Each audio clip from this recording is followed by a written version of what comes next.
Bonjour et bienvenue. Aujourd'hui, on se penche sur la profession d'ingénieur. On a un document assez dense là qui couvre pas mal de choses. Oui, l'histoire, la formation, le rôle. Oui, et même la réglementation. Exactement.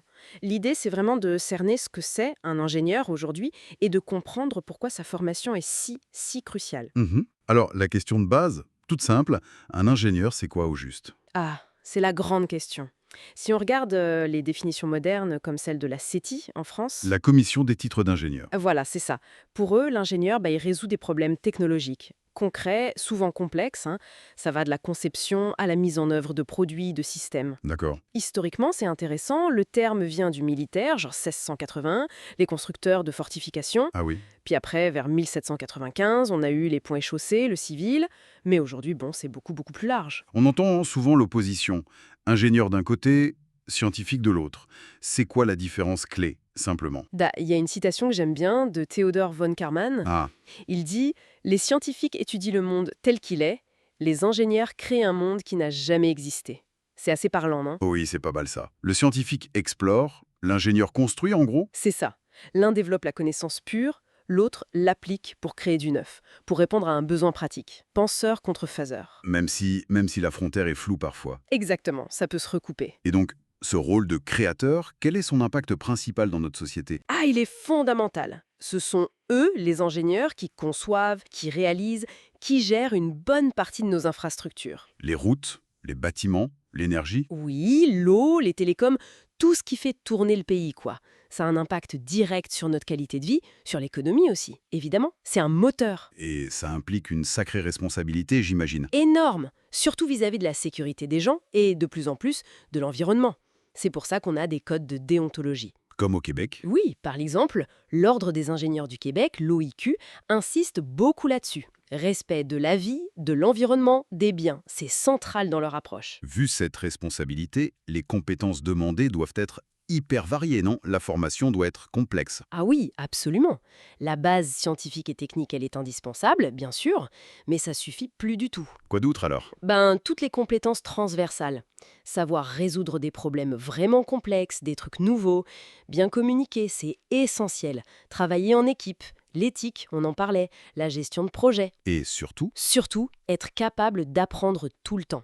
Il y a une stat de l'OCDE qui fait un peu peur. ah oui, Ils estiment qu'une compétence technique pointue, aujourd'hui, elle peut être dépassée en 12 à 18 mois. seulement? C'est dingue. Oui, ça veut dire que la formation initiale, c'est une base, mais après, il faut continuer sans cesse. D'ailleurs, certains ordres, comme l'OIQ encore, exigent un minimum d'heures de formation continue. Logique, vu l'obsolescence rapide. Du coup, les compétences plus humaines, les soft skills comme on dit, elles prennent le dessus. Exactement. C'est ce que les employeurs recherchent de plus en plus. L'adaptabilité, la pensée critique, la collaboration. On voit même un décalage parfois. C'est-à-dire, À l'école, on t'apprend souvent à résoudre, seul, des problèmes bien définis avec une bonne réponse. oui, Alors que dans le boulot, tu es en équipe, sur des problèmes souvent flous, mal définis au départ, avec plein de solutions possibles. c'est pas du tout la même approche. Non. Heureusement, les formations bougent, hein, il y a plus d'alternance, de stages coopératifs, pour mieux coller à cette réalité du terrain. Et pour s'assurer que tout le monde joue le jeu, respecte les règles, l'éthique, comment on encadre la profession? Alors là, ça dépend vraiment des pays, c'est pas uniforme du tout. En France, par exemple. En France, il n'y a pas d'ordre professionnel comme au Canada.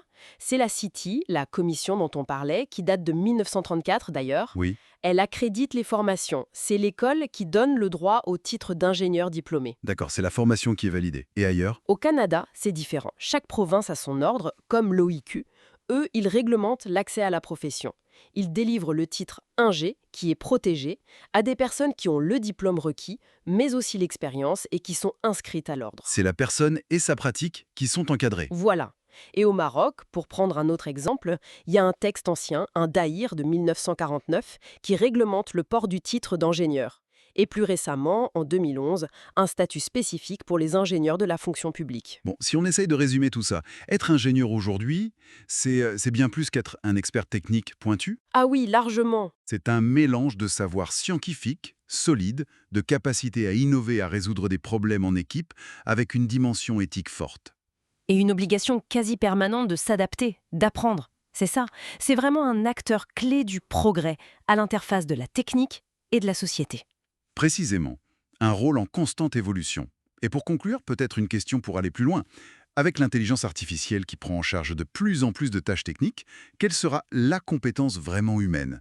La créativité, Mhm. le jugement éthique, Ouais. l'intelligence émotionnelle, Ouais. qui fera la différence pour l'ingénieur de demain, pour qu'il continue à, comme on disait von Karman, créer un Mhm. monde qui n'a jamais existé. Exactement.